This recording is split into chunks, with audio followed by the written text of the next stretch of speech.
What's going on, Wire fam? It's snack time. I'm not supposed to talk with my mouth full, but I gotta eat a cookie so I can stay awake. I'm tired. Man, it's been a long week. Long week, guys. Hope everybody's doing well. What is up? What is up?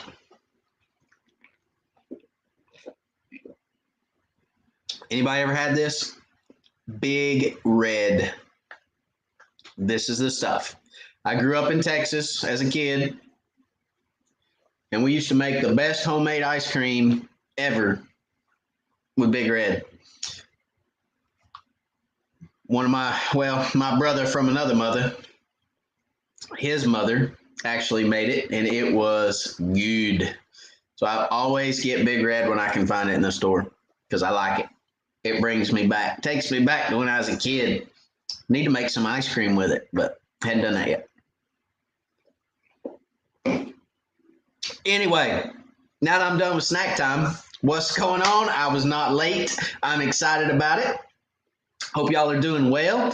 Don't forget, when you get on tonight, drop me a hello. Let me know where you're from. That way I can say hello back to you guys. It is getting chilly in East Tennessee. It's cold. It's almost outright cold out there tonight, guys. I think it's, I'm not even going to guess. It's cold. I had to put on a long sleeve shirt because I was getting chilly.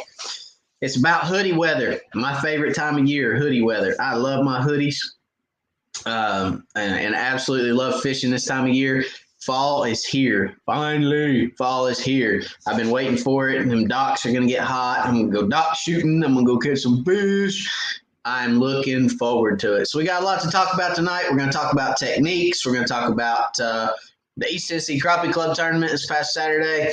We're going to talk about, we're going to talk about everything that you guys see back here. Because this is the last time. This is the last time y'all are going to see this, guys. Last time you're going to see debates on the board in this fashion. But we'll talk about that a little bit as well. So, Joe Nash said, "What's up, Matt? Flannel shirt weather at home for sure.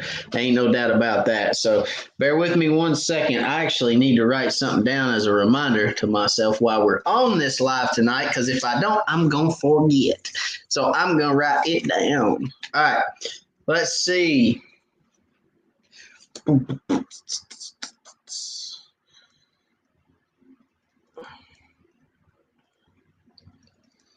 All right, got it. Check. Plus, minus, times. All right, got it. So, hope everybody's doing well. Like I said, let's see who is on tonight. It is flannel shirt weather, that's for sure. Actually, this is a flannel material. This is my Mossy Oak attire.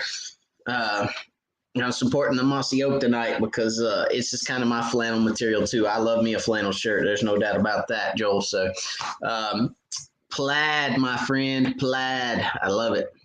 All right, who all's on tonight, guys? Let's see. Ashley Coffee, what's going on, my friend? Joseph Thaxton from Macon, Georgia. Hello, hello.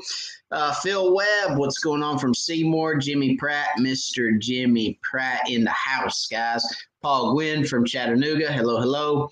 Misty Martin from Crappie Cove. What's going on, Misty, guys? Don't forget that discount down here below for Crappie Cove. Wired saves you 10% at Crappie Cove. You call Misty, she will hook you guys up, okay? If you haven't explored Crappie Cove, explore their website. Check them out online. Give Misty a call. They've got all kinds of good stuff, guys. So if you don't see it online, maybe they don't have it on there yet, but they may have it. So give them a call. Check it out. And save yourself some money on your crappie gear, Crappie Cove, guys. Wired discount. Fishing specialties down here, 10% off with fishing specialties with Wired, and Stowaway Mounts, 10% off, guys. Don't forget those discounts, okay? I just had somebody earlier that asked me what my discount code was. So make sure you take advantage of those. Save yourself a little bit of money, okay? Let's see. Mark McCraney, what's going on from Luzella, Georgia. What's going on, Mark? Welcome, sir. Steven, yo, what's up? James Hamby, hello. Terry Gear, hello from Middle Tennessee. Terry says, Jamie Nelson, what's going on from Kentucky Lake? Bo Myers from Maryville, right here in my back door. Me and Bo. Crappie Kev from Ashburn, Virginia. What's going on, Crappie Kev? Robert Johnson, hello from Arkansas.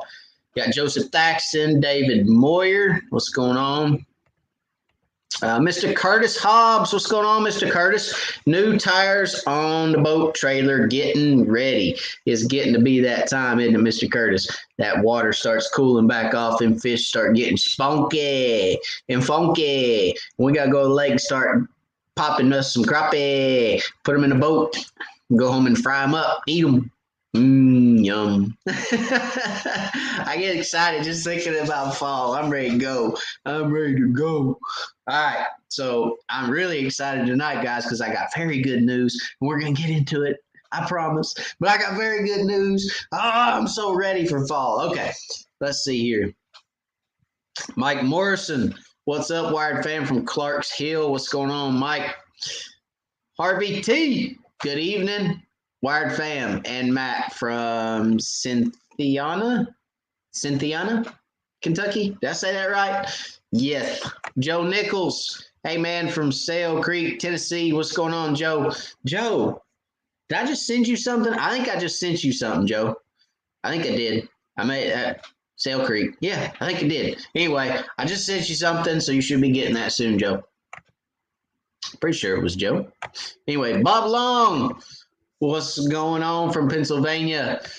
Guys, if you don't have any Wired for Crappie merchandise, wiredforcrappie.com. Go check out the merch. It's on sale right now. It's on sale. The Wired for Crappie merch is on sale. We got the beanies, guys. We got, where is my beanies? I got my beanies in here somewhere. We got the hats, the beanies, the shirts. We got a couple hoodies left, but got more coming. Let's see. Where's my beanie? Here we go.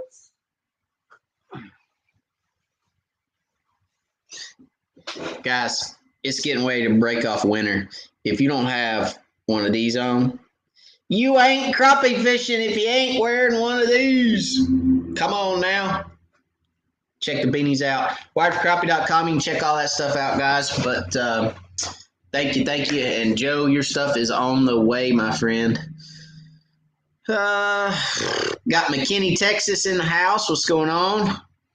Hello from Harlan, Kentucky. What's going on, crappie fishermen? I just lost my spot. No, I didn't. I got you. Beaver Creek, Ohio. What's going on, Todd? Jerry Hall from Lake Gunnersville. Jerry, I need to get to Gunnersville, do some crappie fishing. How's the crappie fishing down there right now? I'd say it's heating up or getting ready to. Bo Young from Louisiana, cooling off here also. That's good. If it's cooling off in Louisiana, guys, it's cooling off everywhere. Okay? Am I lying, Bo? Let's see. Got Rock Springs, Georgia. What's going on? Mike says 55 tonight in South Carolina. Loving it. No doubt. Dog Talk said Monday it was 101 in Dallas. That's hot. No, thank you. Nathan Wood, what's going on? From Indiana. Scott Winkler. Hey, Matt from Westchester, Ohio. Looking forward to learning how to catch more crappie. You're in the right place, Scott.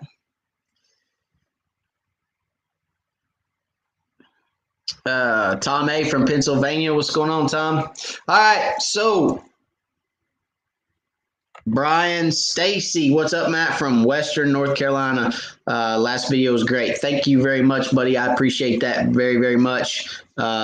It was one that I threw together. I'll be honest with you guys. It's been hectic. It has been hectic around the Wired house. You know, we got Little Wired coming. We got the house finishing up. And, you know, we got a lot of stuff moving and shaking. Plus, I'm still trying to work. You know what I mean? So, been very, very hectic lately. But it is starting to slow down. So I'm glad that it's starting to come to a slowdown.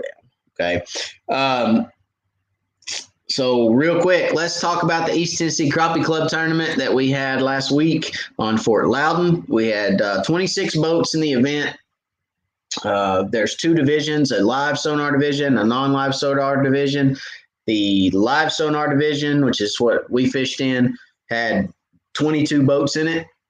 And we actually tied for first place. We had 7.80 pounds.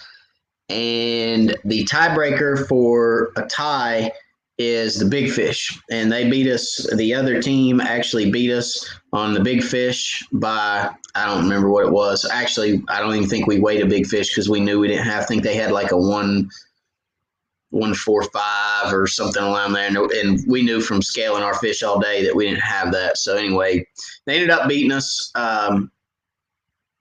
But we had the winning weight, just didn't have that right one fish. So it was kind of heartbreaking for us. We started the year last year like that too. We actually got beat by like 1/100th of a pound in the first tournament last year and finished second in that tournament. And this kind of repeated that for us. So, not that I'm complaining because we did pull off Angler of the Year last year, but it's just it always just kind of like, just poking you in the side when that happens. So it's like, golly, that's how the cookies crumble, guys. That's just how it goes. You can't win them all. You'll never win them all. Doesn't matter how long you fish. You'll never win every tournament. You can't. It's just, there's always going to be things that happen. There's always going to be somebody out there that's better on a given day than you. So, like I said, we did have the winning weight, but we just didn't have that one right fish. So that's okay. We're looking forward to the next tournament. The next tournament with East Tennessee Crappie Club will be on Douglas Lake, October the 16th, going out of Dandridge Free Ramp. And like I said, there's a live scope division or a live sonar division and a non-live sonar division. So if you're looking for some place to go and get involved with a good group of people that'll help you become a better crappie fisherman, if you're not in East Tennessee, if you are in East Tennessee, you need to come. If you're not in East Tennessee, try to find a local club around that will help you grow in your fishing.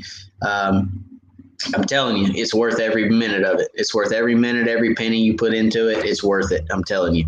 I've talked to a lot of guys over the years and a lot of people that just say, that was the best thing that they did was getting involved in a club where there was a lot of people that could help them. So anyway, enough about that.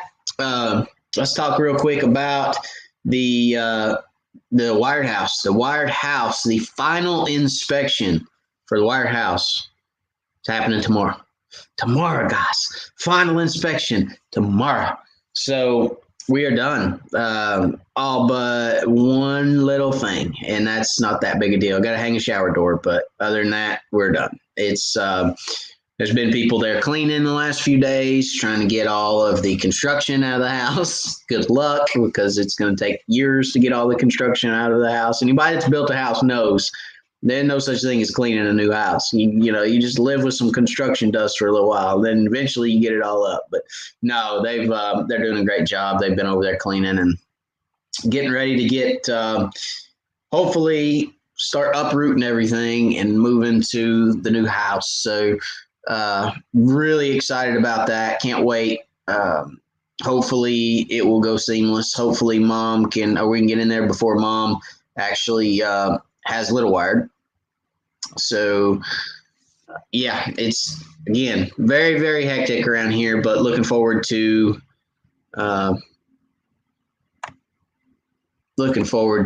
getting our move on.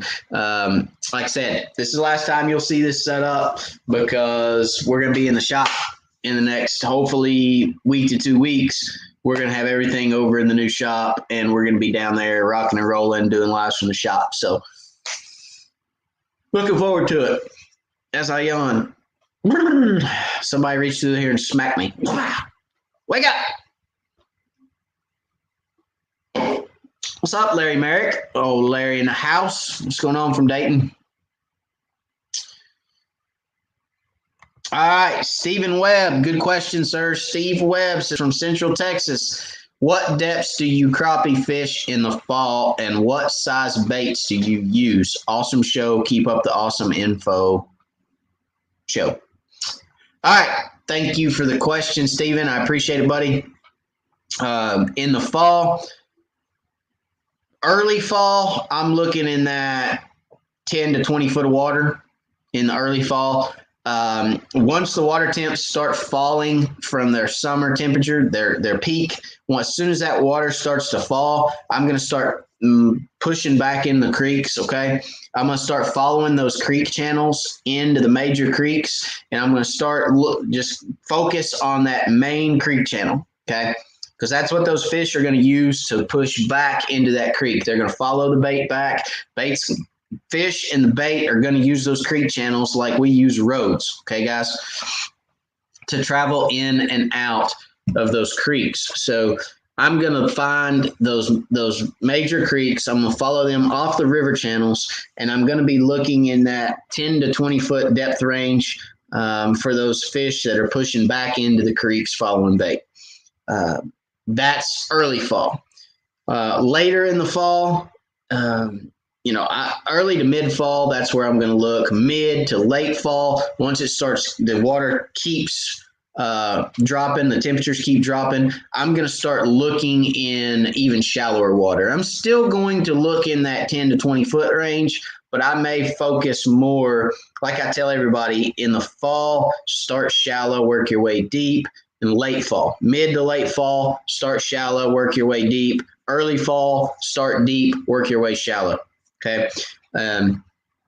When I say shallow, I'm not talking 2-3 foot of water. I'm talking 5 to 10 foot. Okay.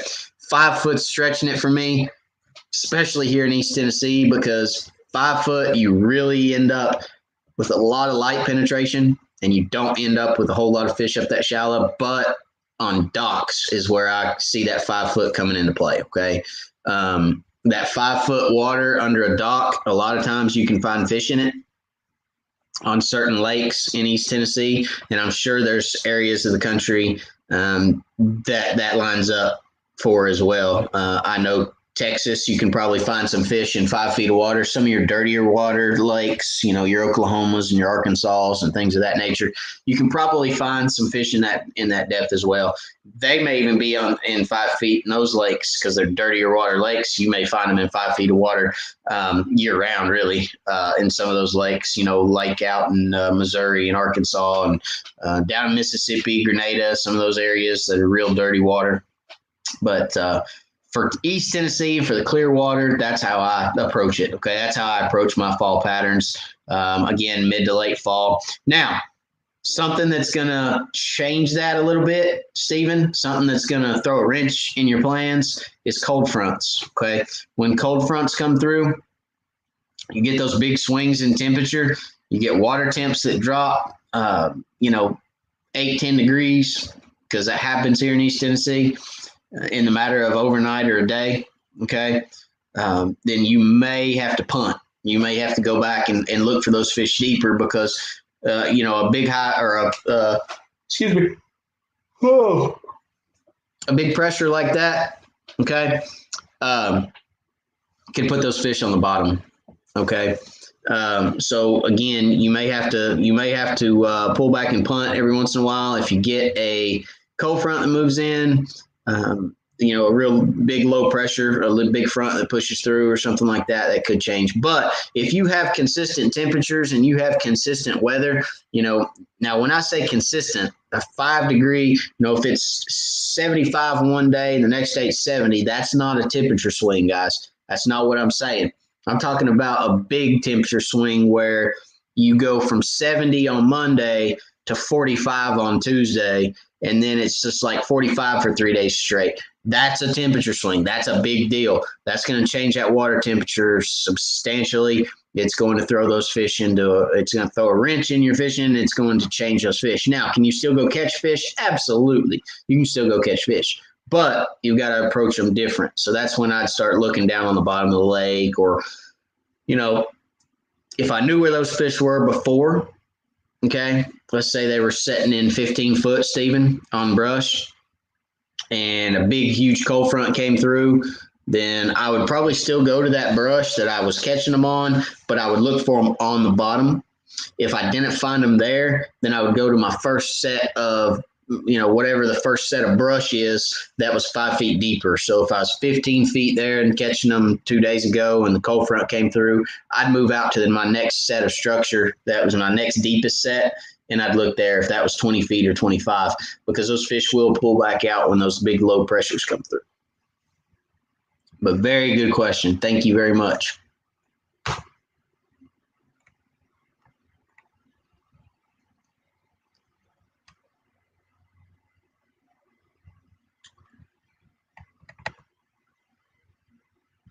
I have no idea if I'm missing comments or not. My screen's not updating, guys, so if I'm missing your comments, I apologize. Hopefully my screen will update, because right now it's blank.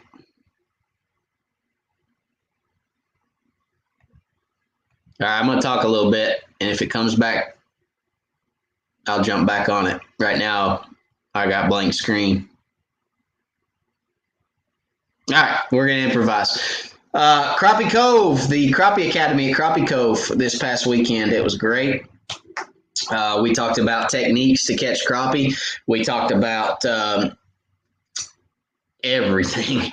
We talked about long line trolling. We talked about pulling planer boards. We talked about spider rigging. We talked about dock shooting. We talked about casting. We talked about vertical jigging. Did I say that already? We talked about pitching. We talked about slip floating. We talked about float and fly. I mean, we literally went through the entire spiel of every way there is to catch crappie. I think the only thing I didn't go over is drop shotting. I did not talk about drop shotting in the class, but there's not a whole lot of people that drop shot. It is a great way to catch them when those cold fronts come through, though. When they're on the bottom of the lake, it is a great way to catch them. We talked about pulling crankbaits. A lot of good stuff. A lot of good info went out in that class. Had a great participation in that class. If you were part of that class, thank you very much for being there. If you weren't part of that class and you want to be on the next class, you can go to crappiecove.com, go to Crappie Academy, click on Crappie Academy, and see the dates for the next class 3 months from this past weekend, and you can participate in the next class. We actually had a dock shooting competition to where I offered a guided trip with me to go dock shooting if anyone could beat me in a dock shooting competition.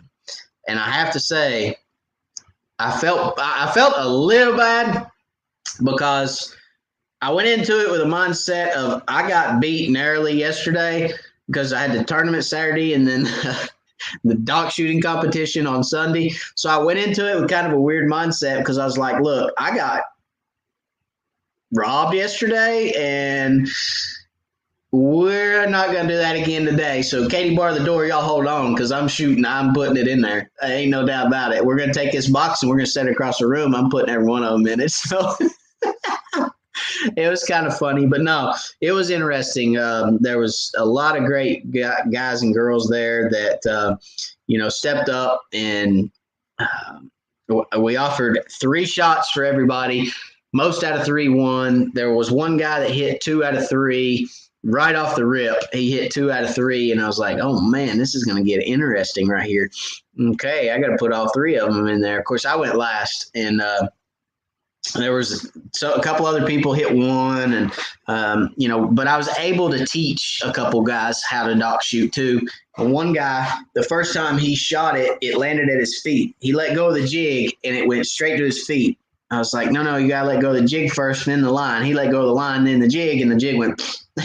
But the third shot hit the corner of the box. So I was like, hey, that's awesome. I mean, you went from dropping it to your feet to hitting the corner of that box, and it was a box about this big. It wasn't very big. It was like a 6x6 box, a little bitty old box. Anyway, very, very good group. I got up there, put the first 2 right dead center of the box, and I thought, let's make it a little interesting. So I pulled the third one a little bit, missed it over to the right, and then I said, sudden death, first one to miss, and the next guy that makes. I said, if I miss, you got to make. If you miss, I got to make. He hit the first one, and I hit the first one. Then he missed his second one, and I put my second one in there. So I ended up winning the contest. But he did a great job. He really did. And I told him I'd take him on a trip. So, I'm looking forward to that. We're going to go probably next month sometime. But anyway, I think, I got some comments pop back up. Let's see. Joe Nichols, how many brush piles is too many to set out in one area, in your opinion? Very, very good question, Joe. Very, very good question. So in my opinion, less is more, in my opinion. Okay. What are you considering an area? Let's define what you consider an area, first of all. Put another comment down there, Joe, and let me know what you consider an area. Are you talking an entire creek? Are you talking, a football field? Are you talking, what are we talking here? When you say area, are you talking about just when you stop your boat one time, how many do you put out? What would you consider an area, sir?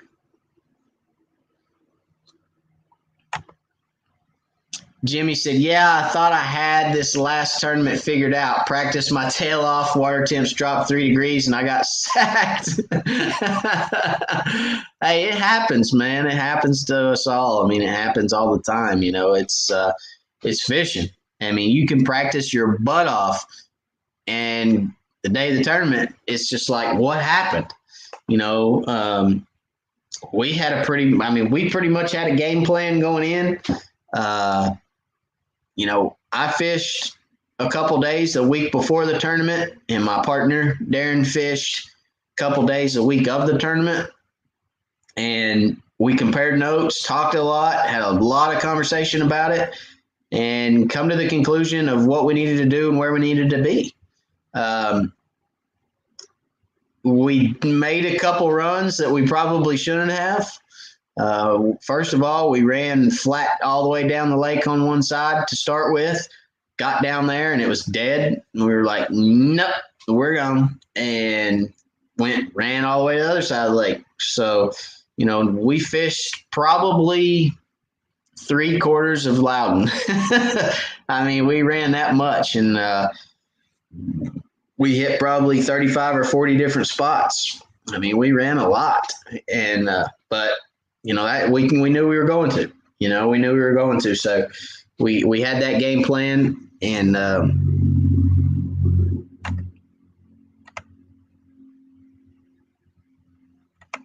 sorry guys, some people.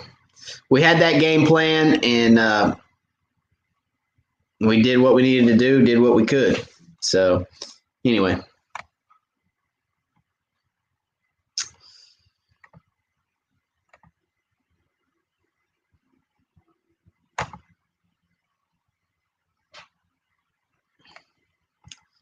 I don't think so, Josh. Yeah, no joke, guys. All right, it happens. Hey, anytime you guys see crazy comments, this is live. This is the internet. That's just how it is. You just take it with a grain of salt and move on. All right, so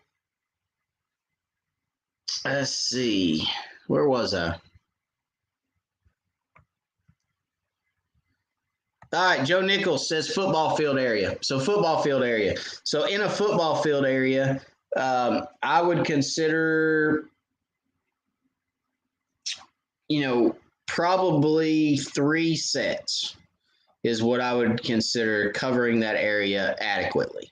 So if you've got a 100-yard stretch, you don't want to put more than 3 sets of brush out. And 3 sets of brush, you're talking probably 3 to 4 buckets. I put buckets out. So I put steak buckets out. I like steaks. And I would probably put 3 or 4 per set. And I would probably only put about 3 sets in a football field. Okay. What happens is if you put too much out, you end up getting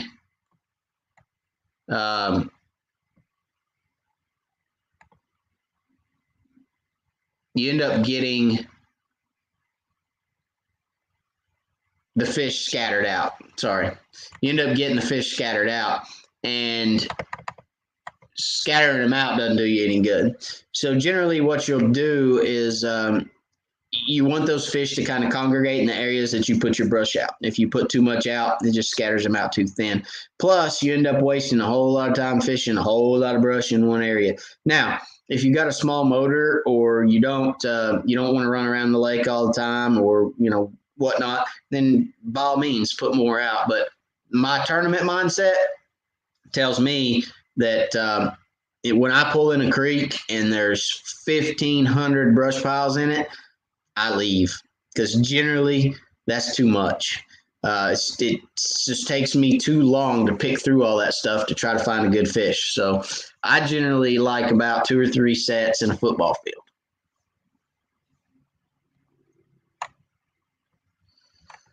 Paul, thank you very much, sir, for the super chat. I appreciate you very, very much, sir. Guys, if you don't know what a super chat is, that's a way for you guys to give back to the channel, help keep me on the water, making great content for you guys.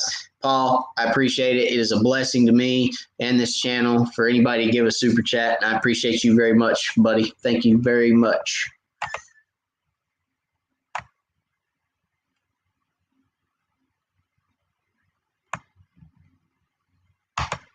Matt, I usually long line. Hold up. Time out. Hold on, guys. Just 1 minute. Mike. I got to go back and make sure I didn't miss something. Because Mike.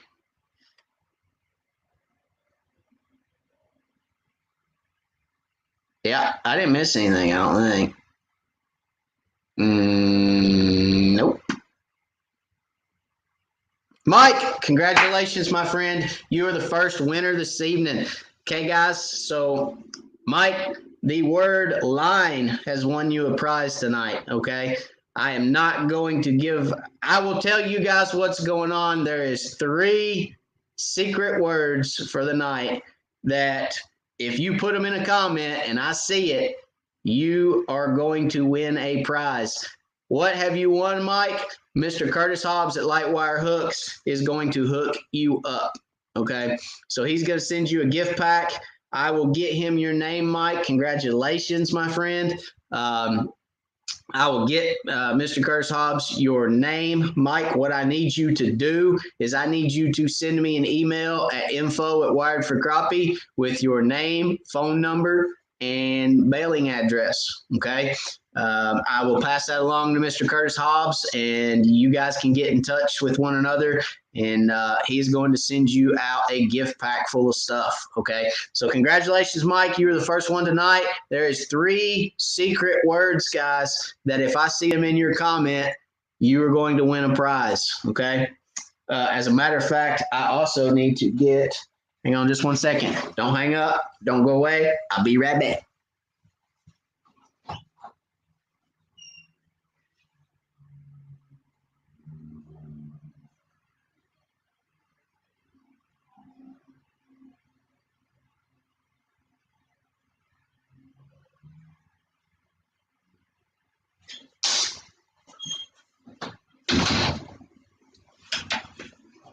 All right. Congratulations, Mike.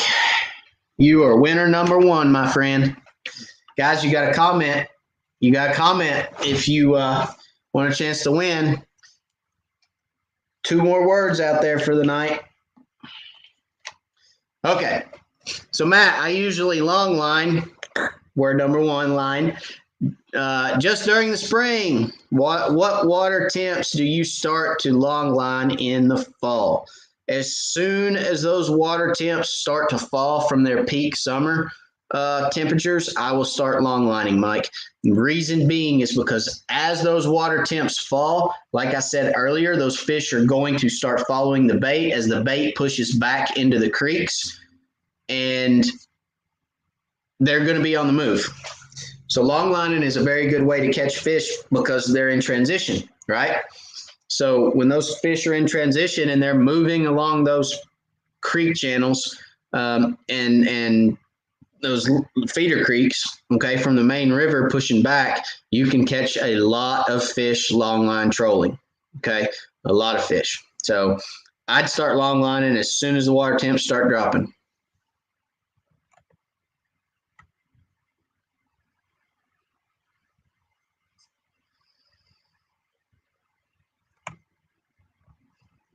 I think I missed a super chat. Larry Merrick, thank you for the super chat, my friend. I appreciate you, buddy. When will the live scope class be?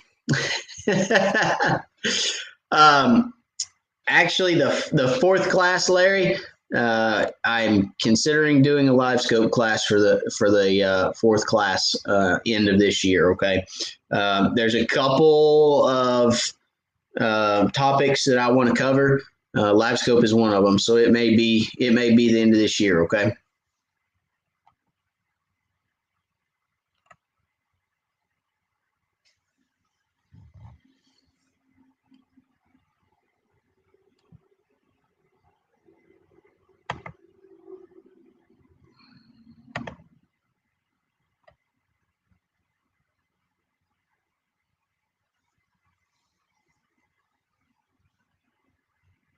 Joseph.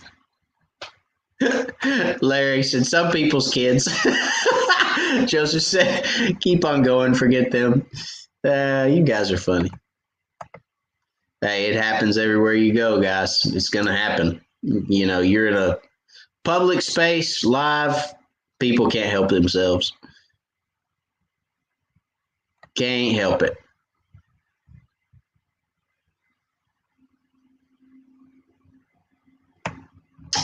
Larry Merrick, a year, question mark. How about doing it as an extra sooner? No, I said at the end of this year, Larry, for the next class, 3 months from now, the next class.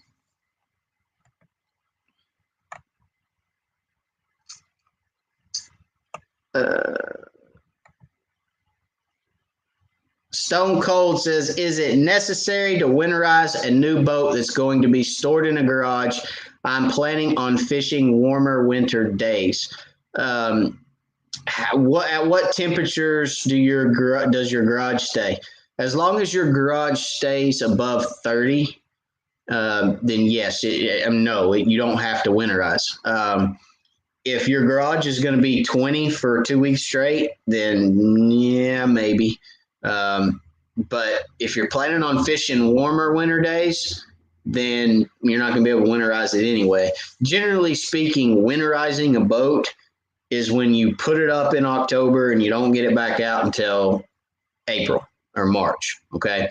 I never winterize my boat. My boat does not get winterized. It runs all year round. Margie loves to run in the cold. She don't bother her not one bit. Of course, at the new shop, at the new house, she's going to be heated and air conditioned, so she don't care. She's always lived inside, but she's going to have heat and AC now. So, yeah, it's if it doesn't get below 30 for extended periods of time, you'll be fine in your garage, and you don't need to winterize.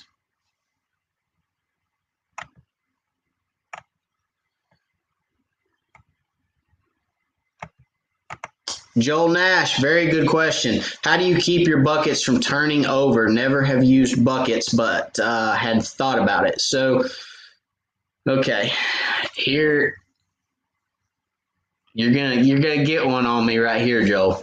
I shouldn't even tell you all this, but Joel's gonna get one on me right here. Okay.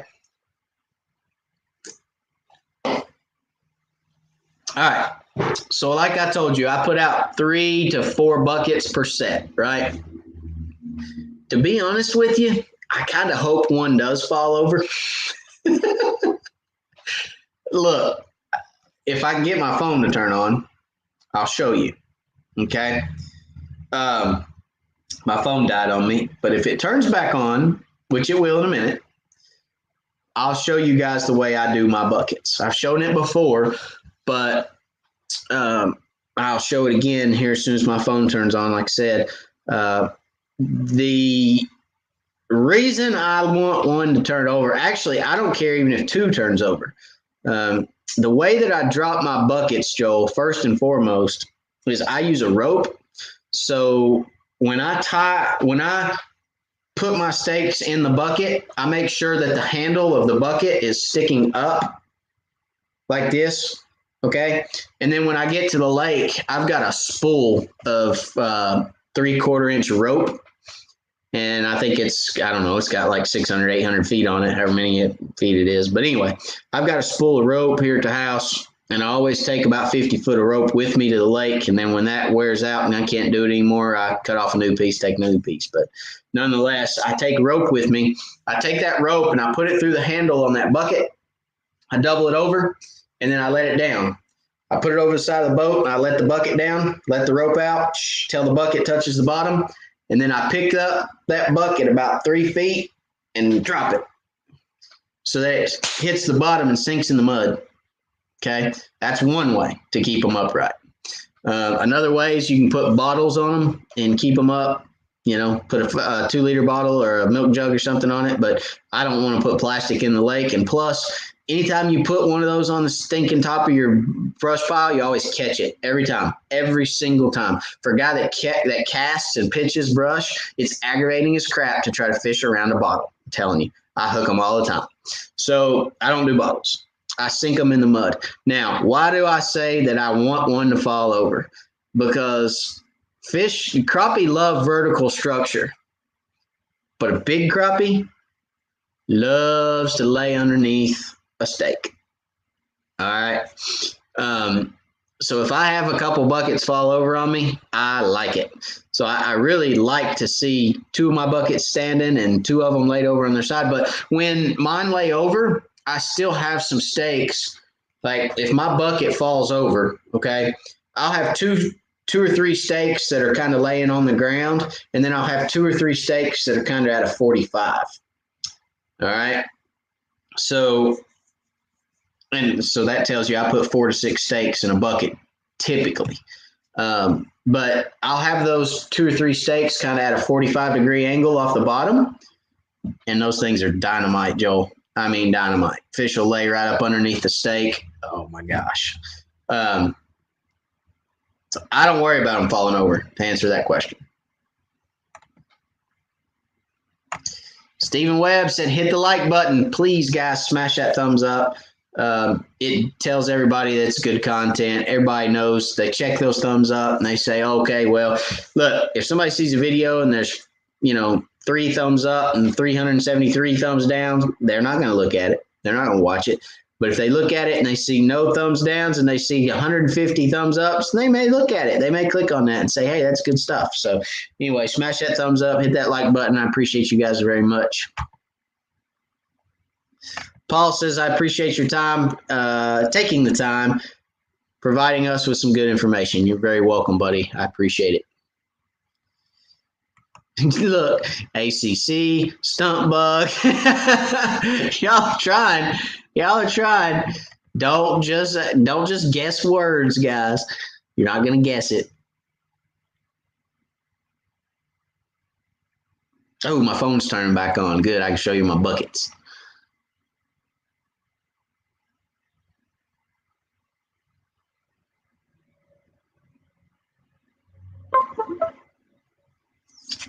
See, my phone turned on. Did you hear it? Doom, doom, doom, ding. Mike, wow, wasn't expecting that. Thanks. So you're welcome, Mike. Congratulations, buddy. Wired up. Beanie time. Guys, y'all are nuts. All right. Do you still look at deeper 30-foot main creek docks for fish in the fall, or do you stick to that 10 to 20-foot range? Josh asking them good questions. No, I'm just kidding. Josh, I mean, as far as docks are concerned, I don't rule out any dock in the fall. Any dock, especially docks where I know fish are around. If there's a creek that I typically catch fish out of, I'll look at every dock in it. It don't matter the depth, because the thing is they'll get under docks, especially in the winter. In the winter, they'll get under them for heat. A lot of the floating docks, because those floats on those docks are black. I said this in the class last weekend, but the floats on a floating dock are black. So on a good sunny winter day, those will warm up, and that surface temp will warm up a few degrees, and fish will actually stack up underneath it for warmth. Not only shade in the summer, but in warmth in the winter. So I don't ignore anything, any depth. Okay, Josh, for docks in the fall.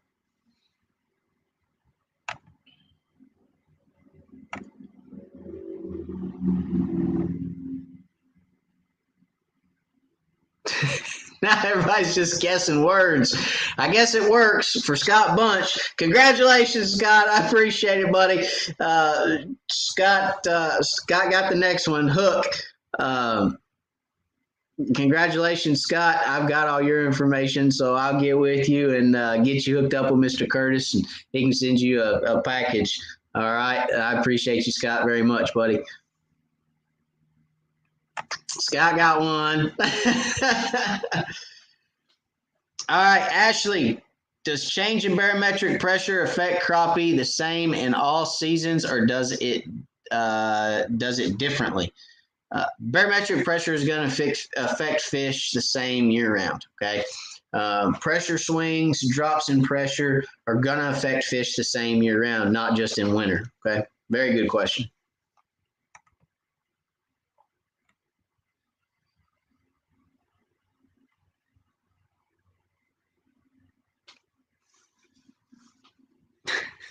Guys, y'all are nuts. Everybody's guessing words now out of the blue. I guess it's working. Joe Nichols, congratulations, buddy. Slab. Slab is the third word. You guys can quit guessing words now. So slab is the third word. So Joel, info@wiredforcrappie.com, my friend.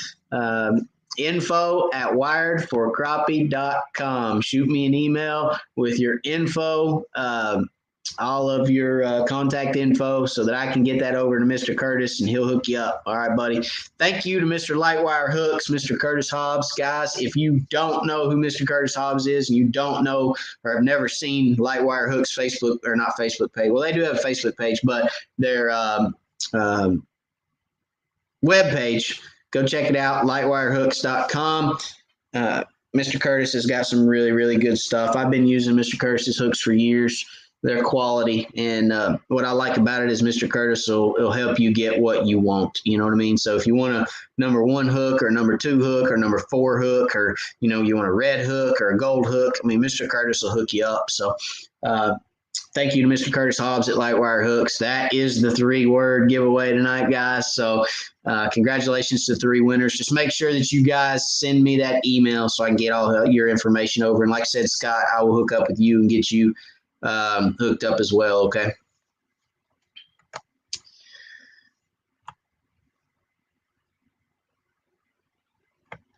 Steven, by the way, new live scope update dropped today, guys. Yes, it did.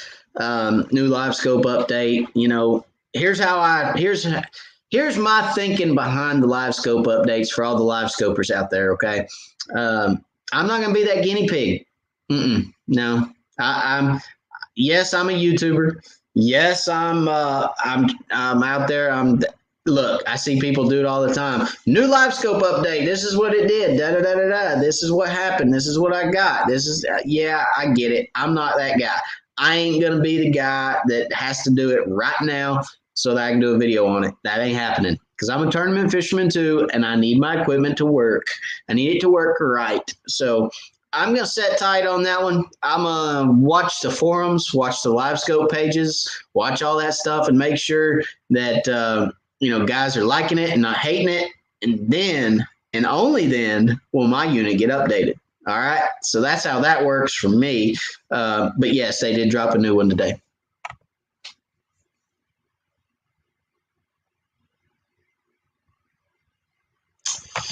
Clayton, man, when you coming down to Kingston area and fish Watts Bar for some slab crappie, any plans for that? Absolutely, I do. I'm on Watts Bar all the time, Clayton.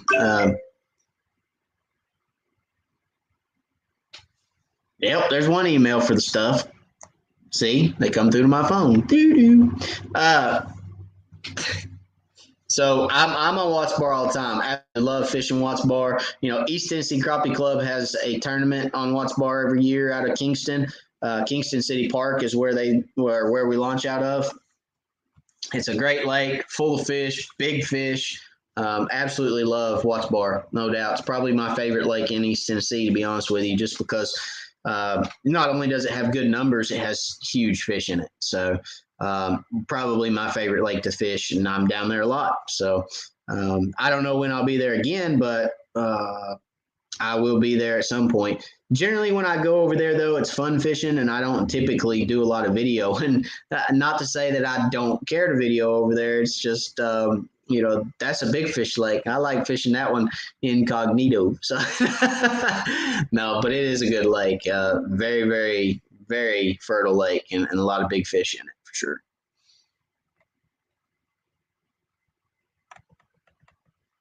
Harvey T, what is your preferred rod length for trolling?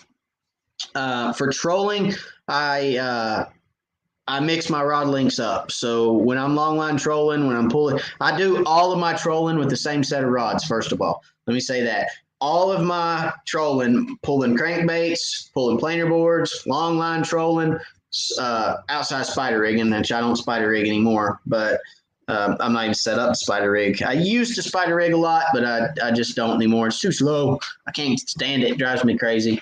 But same set of rods for everything, crankbaits to planer boards to long lining. And the way I do that is 2 12s, and then 2 10s, and then 2 8s, and then 2 6s straight out the back. That's my setup. That keeps all of my baits separated. Okay, 2 foot increments in between all my baits. When I'm pulling planer boards, I pull 6 planer boards. I pull 3 out each side. I pull a planer board on the 12, the 10, and the 8. And then straight out the back on the 6-footer, I pull floats. Okay. When I'm long line trolling, I pull, again, 2 12s, 2 10s, 2 8s, 2 6s, just straight long lining, no floats in the back. Okay. If I'm long line trolling or pulling planer boards, always double jigs. Okay. Whether it be 2 32nds, a 32nd, a 16th, 2 16ths, a 16th, and an 8th or 2 8ths. I don't typically pull anything bigger than 2 8ths. 2 1/8 or ounce jig heads. Running 0.8 will get you plenty deep enough. You can get down there around 20 feet. So, just varying your speed, you can get down plenty deep enough with 2 8ths. All right. Typically, when you're long lining, you don't need to be that deep. I have caught fish that deep long lining, but for the most part, you're catching them somewhere in between that 10 to 25 foot range, or I'm sorry, that 10 to 20 range. When you're long line trolling, or I typically do the times a year that I troll. So, crankbaits is a little bit different. Crankbaits, you may fish a little deeper than that, but I pull my crankbaits on a 2 ounce inline. I can get that joker down as deep as I need to get it. Then I don't have to worry about speed. I can get it wherever I want it. But that's my preferred rod length: 2 12s, 2 10s, 2 8s, and 2 6s. Josh said Larry wants that live scope class. Yeah, he does. Larry, I offer a live scope training. I don't know if you're interested in it, but I offer a live scope training session. If you're interested in it, you can go to the website and book one.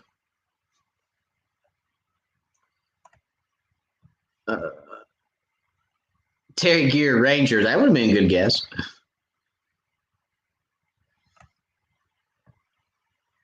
Todd Pell, in cold weather, do you find it easier jigging or casting at them? Fall and early winter, casting for sure. Late winter, mid to late winter, when it's been cold and the water temperatures are very cold, jigging. I want to jig and put that bait right in front of them because late winter, they're very lethargic. They've been cold for a long time. Their metabolism slows down. They're not as active. Generally speaking, I'm jigging in late winter.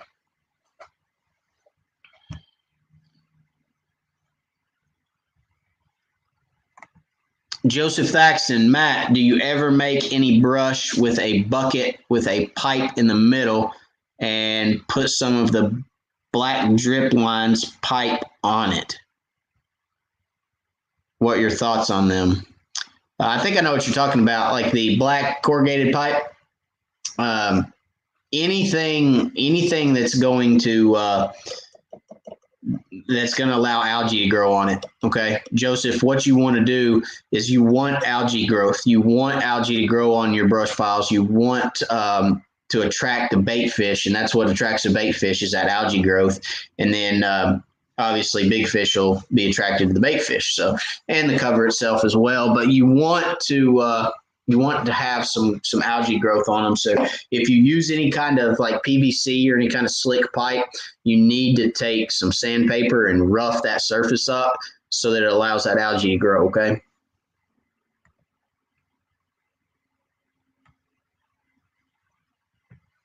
Steven, main thing is to not have water in the lower unit oil with an outboard. This is true, absolutely true. He's talking about winterizing. The worst thing you can do, guys, is have have water in your lower unit, especially coming into winter. I actually changed my lower unit oil, did a video on it several months back, and felt like I may had some water intrusion, so I'm going to change it again before it gets cold. Actually, as soon as I get in the new shop, that's the first thing I'm going to do when I get in the new shop is change the lower unit oil because and check it.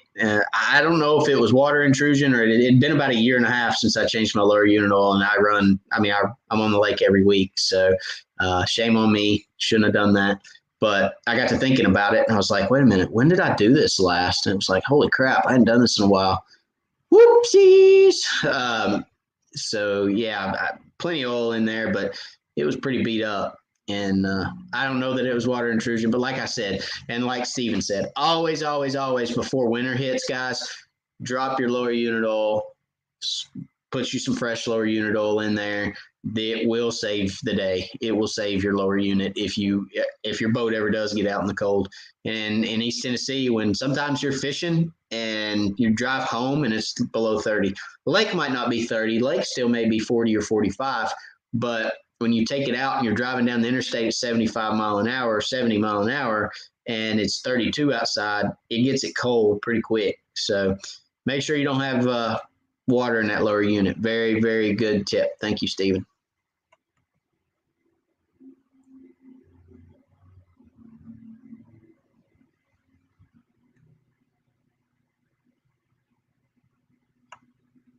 Mark, can the old grasshopper catch fish in the fall? The grasshopper can catch fish any time of year. There's no doubt about that. Grasshopper is a go-to color of mine. You guys know that. I mean, I've talked about it for a year on here. That pumpkin and chartreuse stump bug is a go-to for me, and it catches fish all the time, no doubt.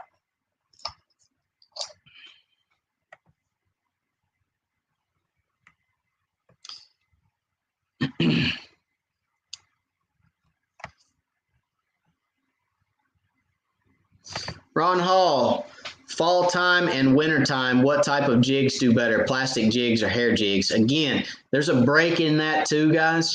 Very good question, Ron. I will use plastics religiously, nothing but plastics until that later part of winter. That later part of winter when those fish are just lethargic and they're done with it and they're just, sitting down there waiting on warm weather to come back. I will switch to a hair jig. I will go to a hair jig just right at the end of winter when it's just absolutely cold.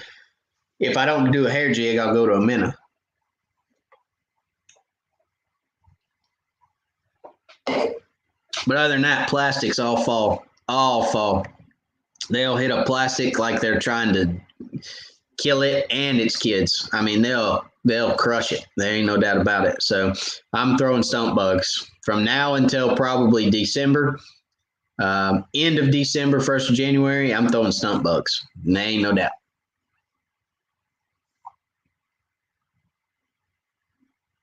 Oh, good question right here from Steven. If you could only fish with one ACC rod, which rod would it be? Golly, guys. Steven, put me on the spot. That's hard. Okay. All right. One ACC rod.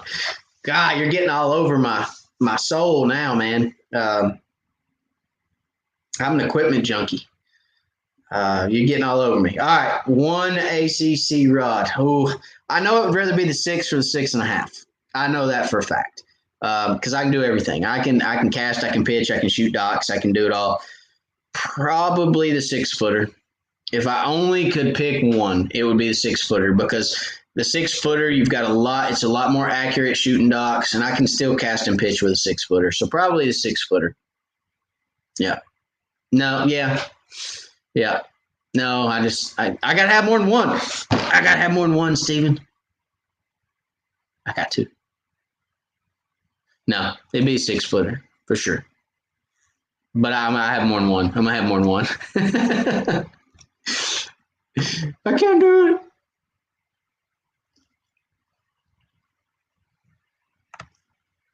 All right.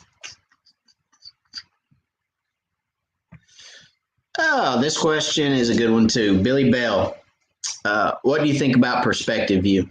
I think perspective view, does it work? Yes. Is it as good as forward view? No. Can you see your jig? No. Can you follow your jig? No. Can you see the fish? Sometimes. For me, perspective view doesn't add anything. I think it's good for maybe some bass fishermen if they're looking, or if you're looking for beds, bluegill beds and bass beds and things of that nature up in shallow water. Perspective view would help. It would benefit you, but crappie suspend. Perspective view doesn't really do you a lot. You know what I mean? So that's my opinion. I don't think it does a whole lot for me.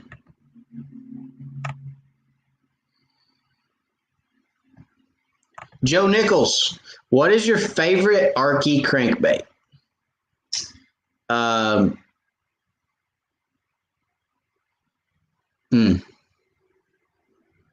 have two favorites. One of them's right here behind me, I think. Hang on.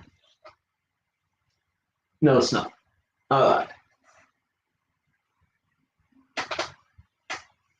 Wait a minute. No. No, it's not. My favorite Arky crankbait. Okay. Well, since you asked, I'll show you.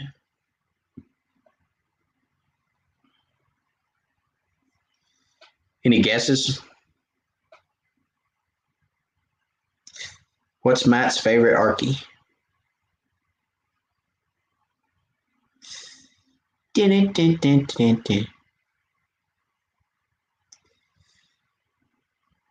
My favorite Arky size is the 220. It's the smaller size. And for here in East Tennessee, that is my favorite. One of them. I have two. That's one of them. And that's in the 220 size. My next favorite would probably be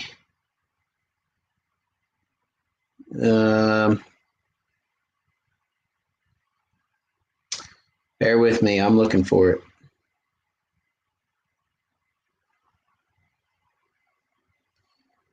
My next favorite is, they've got so many colors. It's ridiculous. If you guys hadn't looked at the colors of the Arky crankbaits, they've got more colors than the rainbow. It's bad. It's real bad. And I've got them all. All right, my next favorite color would rather be this one, the red chartreuse, or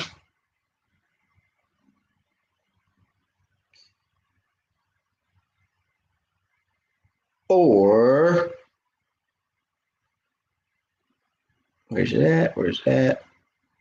No. or this one?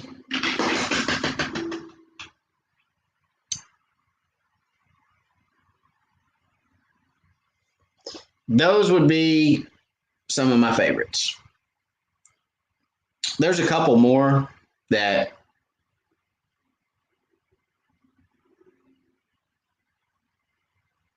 I really like, but those are probably my favorites. I mean, the black and silver is a staple. The blue and silver is a staple. But those are my favorites for my area.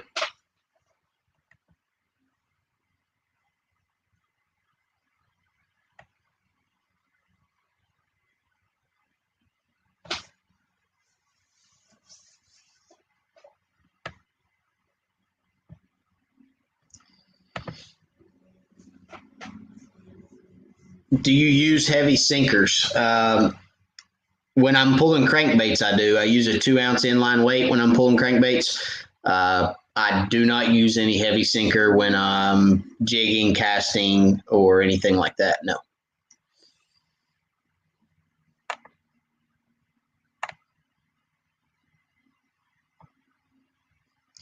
Heidi Clark.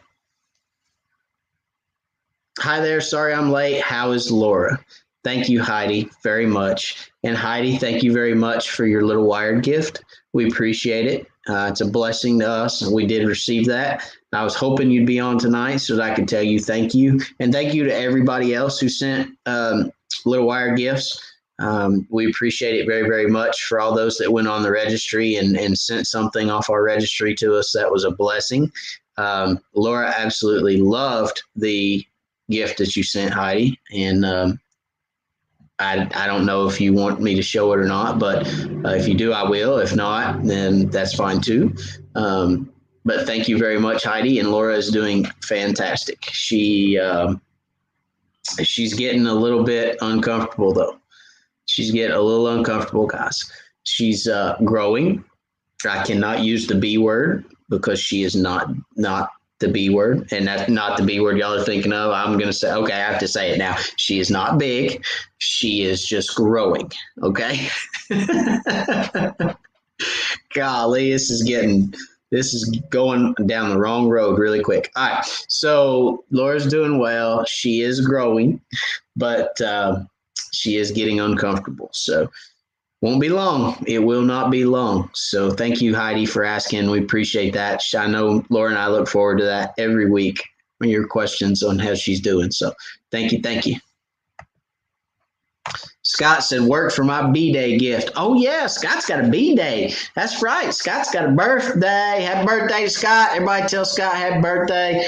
I'm sure you guys probably seen his comment already telling him happy birthday, but everybody say happy birthday to Mr. Scott Bunch.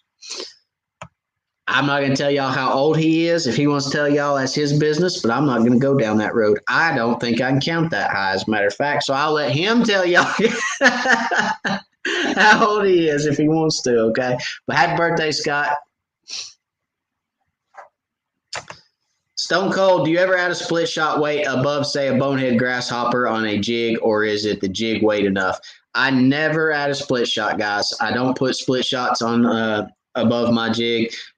I know a lot of people do because they say it's 2 points of contact for live scope. I don't have any problem seeing my jig, okay? So, no, I don't add any split shots.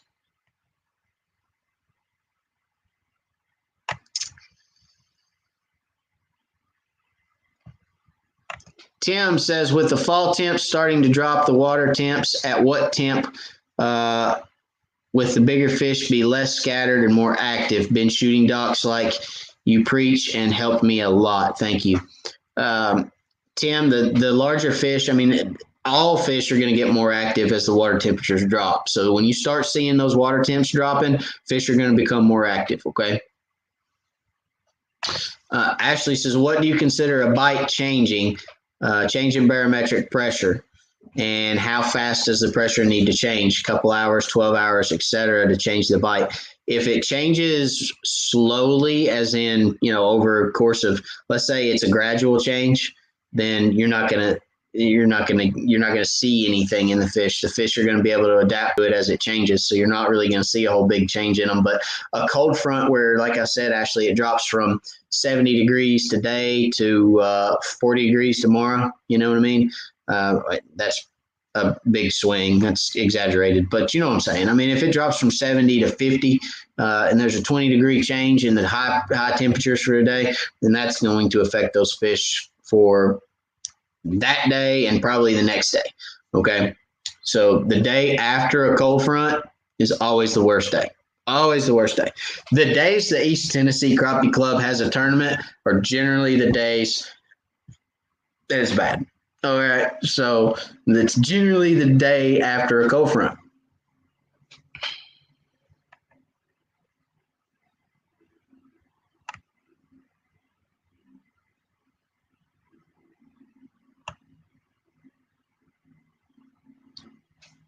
Oh, wait a minute.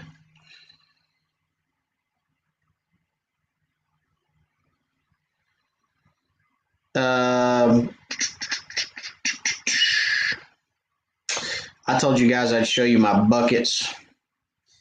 Let me go in here and pull a picture up.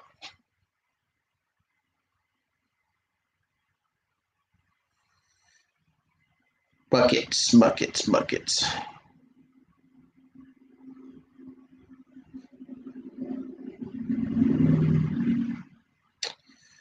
Oh, buckets.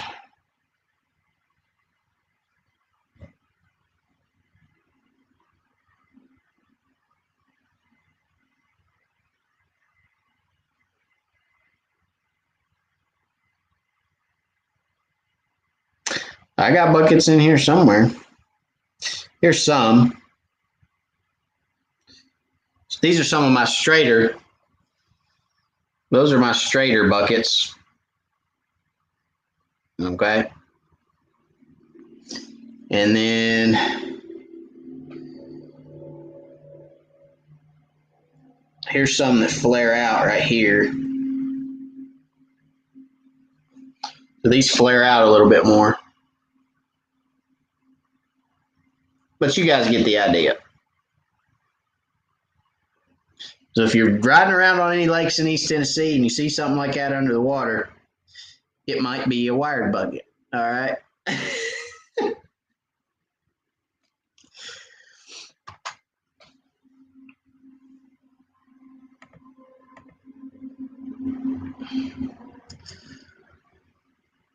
Oh boy, here we go. Have you seen the Crappie Magnet Dancer? Yes, I have. I've seen it. And I mean, it's a good looking action tail jig. It really is. Will I try them? Probably. But I hadn't got any in my hands yet. But I've seen them. Scott showed them to everybody a while back. I struggle with crappie unless it's during spawn. My water temp is around 73 now here. Start of fall. Where should I look for them? Areas close to where they spawn. Okay. The ideal crappie spawning temp is 72. So the fall pattern is going to follow the spring pattern kind of in reverse. All right. They're going to come in, and then when it drops off real cold, they're going to move back out. But similar areas to where you find them during the spawn, Justin.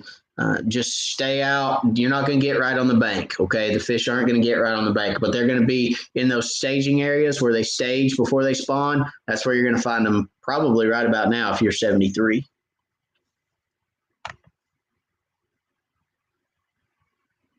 Scott, oh, here we go. Never understood how you can eat crappie in the South in the summer. Anything here in Wisconsin caught in summer is mushy and tastes bad, even if you dump them right into ice. Winter here is best.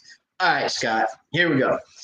I'm not going to disagree with you completely that the meat is somewhat better in the winter because it does stay colder and firmer and all those things that you're mentioning.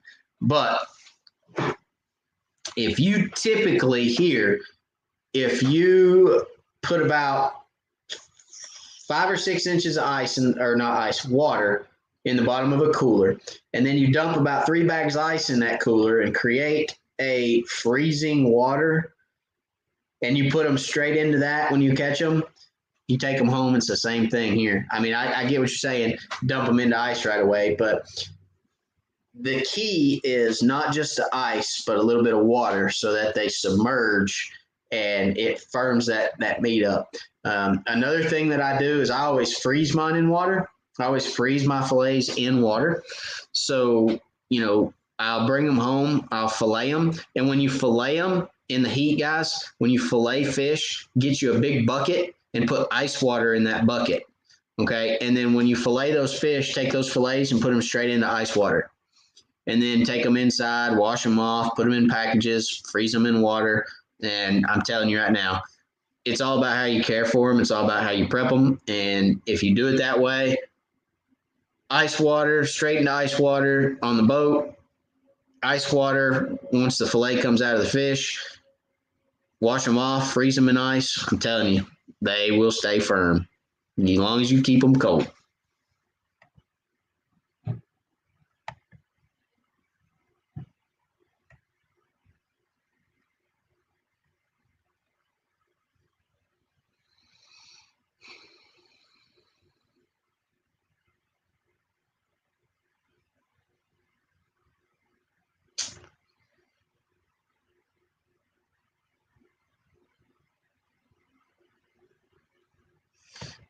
Steven, what is the registry info?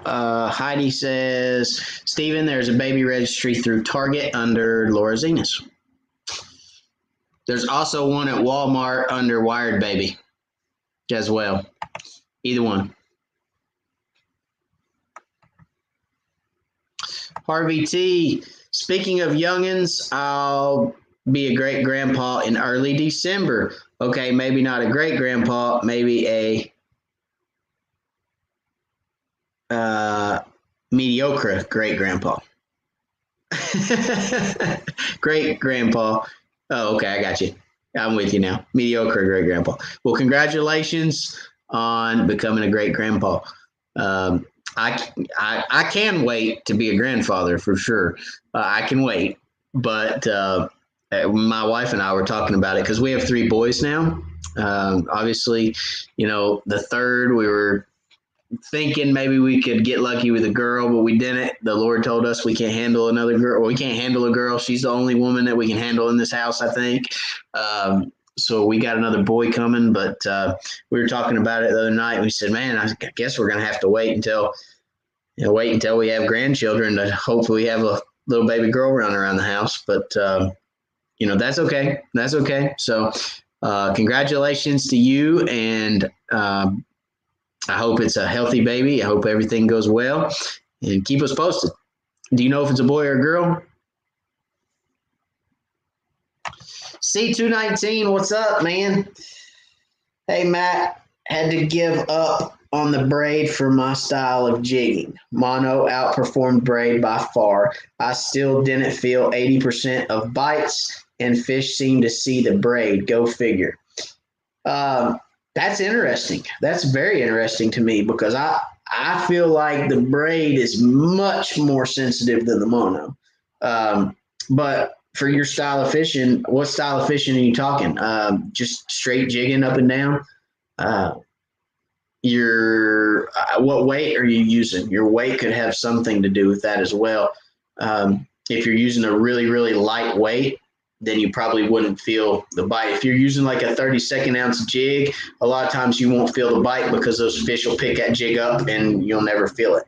A heavier jig, you've got better contact with that jig because the line is hanging more taut and you've got better contact to it. So I don't know, a lot of different things that could play into that, but if you feel like the mono outperforms braid, stick with the mono for sure.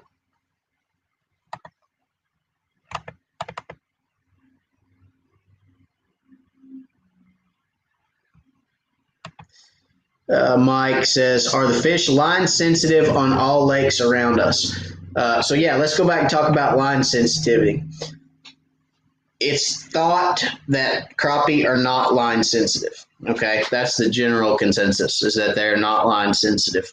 Um, I have my doubts too. Okay. Uh, this last tournament, as a matter of fact, I used a fluorocarbon leader all day, just because I feel like if I have the opportunity to use a fluorocarbon leader and it be invisible, why not? You know, and I feel like I got more bites than my partner did. And he even mentioned he felt like I got more bites than he did. Using the same jig, standing right beside each other, fishing for the same fish, bringing it by the same fish. He'd bring it by the fish and not get bit. I'd bring it by the fish and get bit. A lot of times we talked about it. We talked about, could that fluorocarbon be a difference? Could it be making a difference? And then you take the fluorocarbon off and you cast in there and get a bite, and it's like, yeah, well, that didn't have any effect on it at that time. So, it's all these things that you go back and forth with. You try to get as technical as you can. You overthink everything. I do. And, I don't know. I think if you have the opportunity to use fluorocarbon, why not? It's not going to hurt anything. But you do give up a little bit of strength, because typically your fluorocarbon, mine is a 6 to 8 pound, and then my braid is a 12 pound. So if my line breaks, it's going to break at the fluorocarbon, right? But no, 6 of one, half dozen of the other.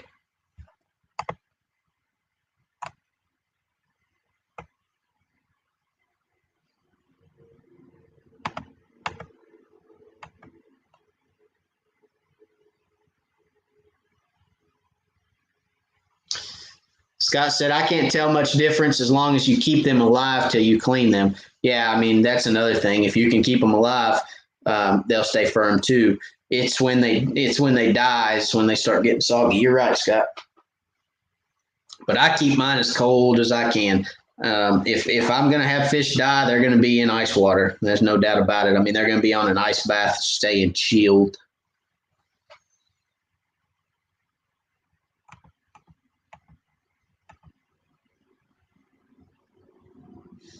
C219. Okay.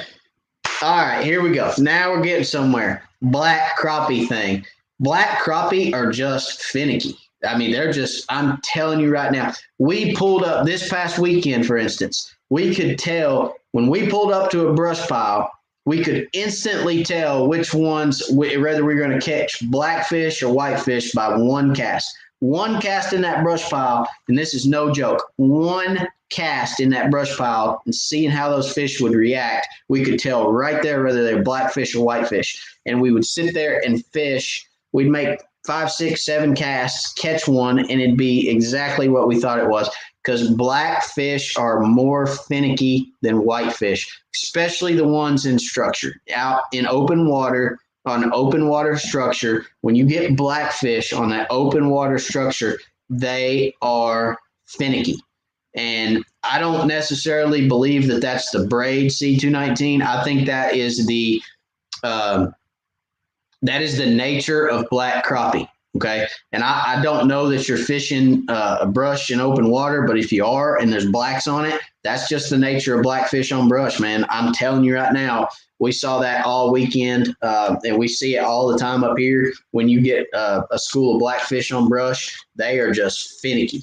The bite's finicky. They're very, very light bite. They don't. And now, are there times when those blackfish will just be on? Yes, but not like whitefish. Whitefish typically on brush are typically, if they see a jig, they're going to eat it. Blacks are a little more picky. So now that I know that, I would say that's more of a black crappie thing than it is a braid thing.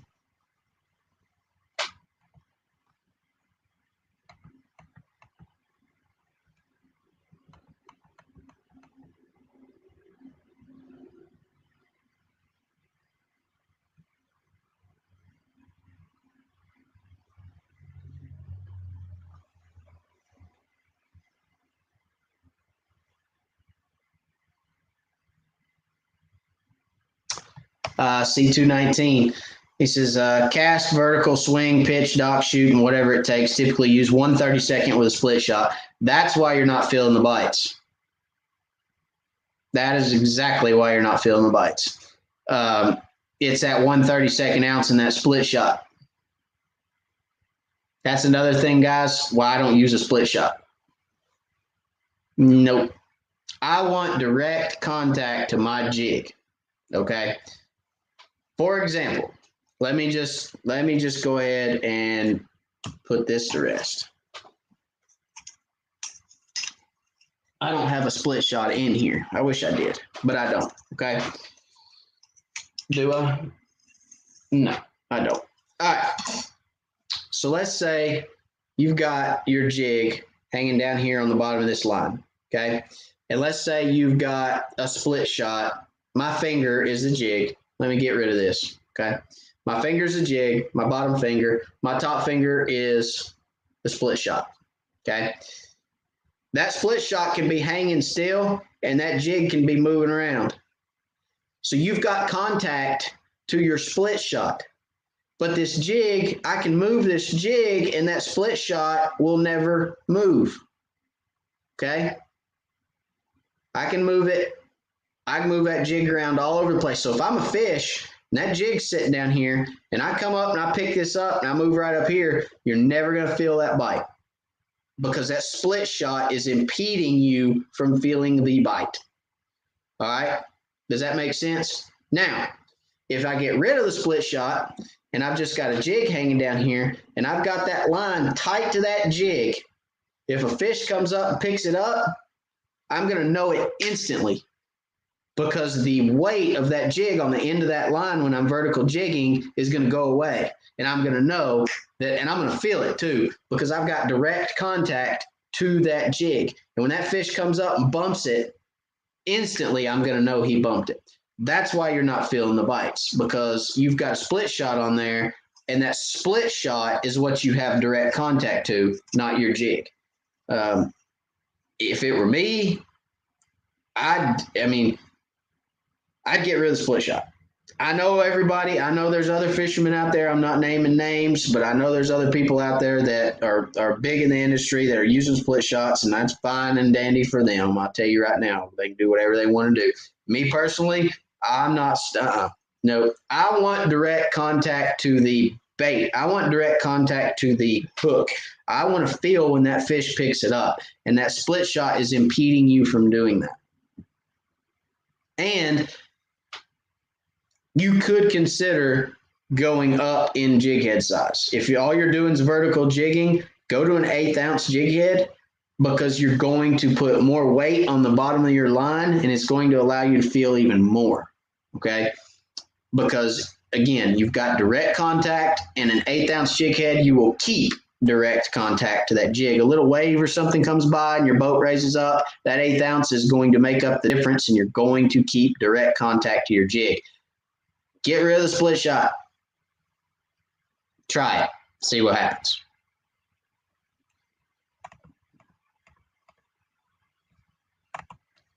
Tim Thorne, jig colors for fall bite. Same as always. Black chartreuse, white chartreuse, pumpkin chartreuse, purple chartreuse, silver, like shad colors. Moon dust is a good one.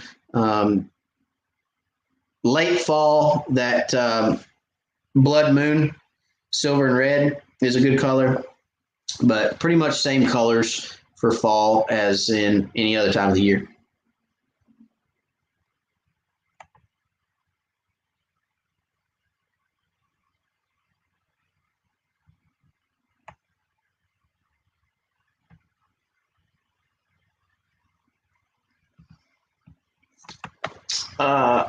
I saw more black crappie and more shallow water this past weekend. Whites were way deeper for me. We saw the same thing, but we did catch a lot of whites in shallower water too.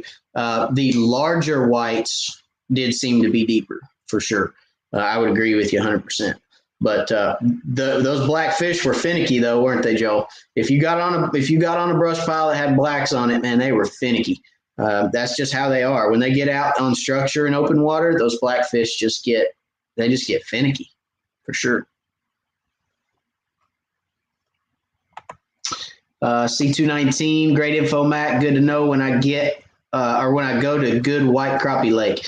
Yeah, most of our crappie up here, we've got a lot of blacks in some of our lakes. Chickamauga is primarily black, but the rest of our lakes in East Tennessee are a mix of black and white fish. We have black and white fish on both lakes, and actually more and more predominant as far as, a split on most lakes. You've got blacks on Tellico, you've got blacks and white, or you've got black and white on Tellico, you've got black and white on Watch Bar, Loudon, Douglas. Well, Douglas is mostly whites. I think I've caught a few blacks out of white or blacks out of Douglas, but it's mostly white fish. And then it's kind of a mix up at Cherokee too. So, we're blessed. We've got, a very good population of both in most lakes. And there's whites in Chick too, but the blacks are predominant fish in Chickamauga. Chickamauga, say that right? But we do have a mix in all our lakes. So that's, we're lucky. You on it, Matt, makes perfect sense the way you explain it. I'm glad. Thank you. So it sounds like to me you and Russ Bailey need to do a show. I've done 3 with him so far. Yeah, I've done 2 shows with Russ. So I did one on Douglas and I did one on Watts Bar. Me and Russ go way back. So great guy, great ambassador for the sport, no doubt about it. And I enjoy getting together with Russ for sure.